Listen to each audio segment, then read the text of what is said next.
We know aggregate demand is the sum of its four components: consumption expenditure, investment spending, government purchases, and net export. Let us now see how we can get the aggregate demand curve summing up these four components. We shall start with consumption expenditure.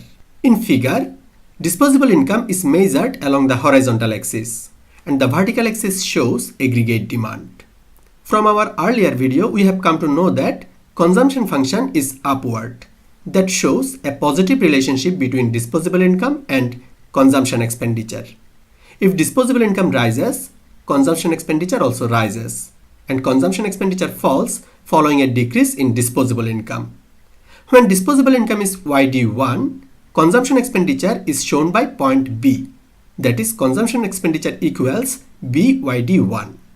If consumption expenditure is the only component, the consumption function will serve the role of aggregate demand. Let us now introduce investment spending.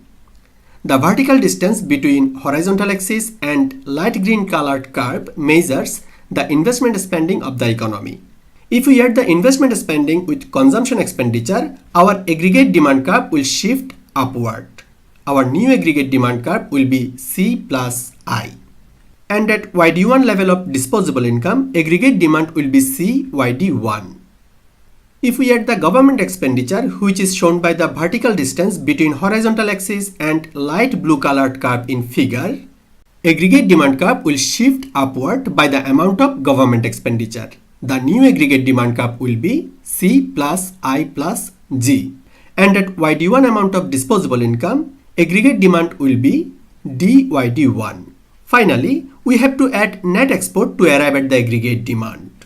In figure, net export is measured by the vertical distance between horizontal axis and oranged curve. We have to add the net export with C plus I plus G to arrive at the aggregate demand. If the net export is added with C plus I plus G, our aggregate demand curve will shift upward. New aggregate demand curve will be C plus I plus G plus X minus M. And now, at disposable income equals YD1, aggregate demand is EYD1. This aggregate demand curve is a widely used tool in macroeconomics, and we shall employ it in explaining the Keynesian model of national income determination in our next video.